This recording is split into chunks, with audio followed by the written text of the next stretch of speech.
हिंदी की कक्षा में आप सबका स्वागत है। कक्षा 4 पाठ 1 मन के भोले भाले बादल। बच्चों, आज हम इसका भाग 2 करेंगे। भाग 1 में हमने कविता का सहस्वर वाचन किया था और उसके सरलार्थ को सीखा था और उसमें प्रयुक्त हुए नए शब्दों को भी हमने जाना था। मैं आशा करती हूँ सभी बच्चों ने भाग 1 अच्छे से देख लिया होगा, समझ लिया होगा। आज हम भाग 2 सीखेंगे। इसमें हम इस पाठ से, इस कविता से संबंधित प्रश्नोत्तर करेंगे। का बादल नदी नालों में बाढ़ कैसे लाते होंगे? तो नदी नालों में बाढ़ कब आ जाती है? जब मूसलाधार बारिश होती है ना। तो जब बादलों से बहुत अधिक बारिश होती होगी तब नदी नालों में बहुत ज़्यादा पानी भर जाने से उनमें बाढ़ आ जाती है। इस तरह बादल नदी नालों में बाढ़ लाते होंगे। तो ये कौन सी पंक्तियों में थे? नहीं किसी की सुनते कुछ भी ढोलक ढोल बजाते होंगे, कि मतलब वो कभी भी किसी की नहीं सुनते, है ना। तो क्या करते हैं बादल? फिर बहुत ज़ोर ज़ोर से बारिश करते हैं और जिसकी वजह से नदी नालों में बाढ़ आ जाती है। बादल ढोल कैसे बजाते होंगे? बादलों के आपस में टकराने से तेज आवाज़ होती होगी। इस तरह बार बार टकराने से वो बार बार गरजते होंगे। उसे सुनकर ऐसा लगता होगा कि वो ढोलक ढोल बजा रहे हैं। इसके बाद है बादल कैसे शैतानी करते होंगे? बादल कभी तेज आंधी और बारिश करते होंगे, कभी रुक जाते होंगे, कभी आपस में टकरा कर चमकते गरजते होंगे, कभी नदी नालों में बाढ़ ला देते होंगे। इस प्रकार बादल तरह तरह की शैतानियाँ करते होंगे। आप लोग भी शैतानियाँ करते हैं ना? कभी मम्मा को परेशान करते हैं, कभी कक्षा अध्यापिका को परेशान करते हैं, है ना। शोर करते रहते हैं, खूब मस्ती करते हैं, खूब मज़ा आता है। ऐसे ही बादल भी खूब मस्ती करते हैं, आंधी बारिश तूफान लाते हैं, आपस में टकराते हैं और ऐसे वो शैतानियाँ करते हैं। अच्छा, सूरज सी क्या है? चमकीली थाली।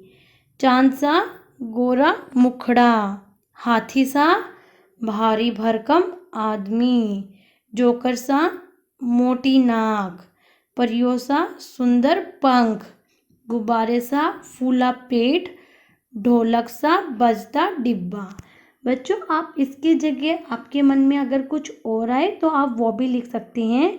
ज़रूरी नहीं है कि जो मैम ने लिखा है आप वही लिखेंगे, आप इसकी जगह कुछ और भी लिख सकते हैं, ठीक है।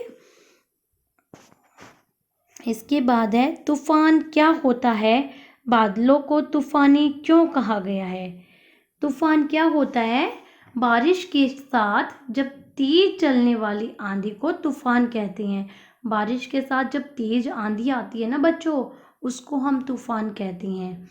बादल ही तेज आंधी और बारिश लाते हैं, इसीलिए उन्हें तूफानी बादल कहा गया है। क्यों कहा गया है बादलों को तूफानी? क्योंकि बादल क्या करते हैं? बादल बहुत तेज आंधी और बारिश लाते हैं। इससे अगला प्रश्न है, साल के किन किन महीनों में ज़्यादा बादल छाते हैं? कौन से महीनों में ज़्यादा बारिश होती है हमारे यहाँ पर?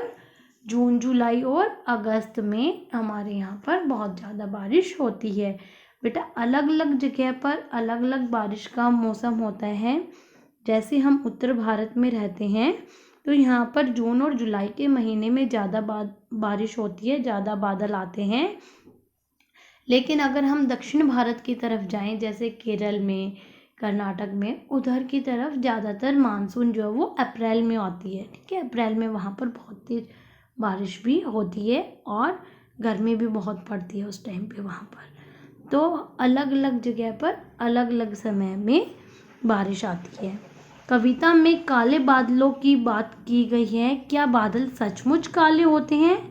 हाँ, कुछ बादल काले होते हैं, कुछ बादल भूरे होते हैं और कुछ बादल सफ़ेद दिखाई देते हैं ना।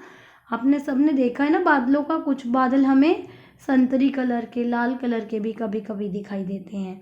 लेकिन बादल सचमुच काले नहीं होते, वे तो पानी की भाप से बनी बूंदों से बने हुए होते हैं। सबको पता है ना बादल कैसे बनते हैं? बादल किससे बनते हैं? पानी की भाप से बनते हैं। पानी की जो भाप होती है, जो समुद्रों का जो पानी होता है, वो वाष्पीकृत होकर समुद्र से कहा जाता है ऊपर की तरफ उठता है गर्म होके, और उससे बादल बनते हैं, और वही बादल ठंडे होकर बारिश करते हैं। तो सभी बच्चे अपनी कक्षा अध्यापिका को जो मैं अभी आपसे प्रश्न पूछ रही हूँ, उनके आप जवाब लिखकर भेजेंगे। बादलों को भोले भाले बादल क्यों कहा गया है, और इस कविता के कवि का क्या नाम है? सभी बच्चे इन दोनों प्रश्नों के उत्तर अपनी कक्षा अध्यापिका को लिखकर भेजेंगे। धन्यवाद बच्चों।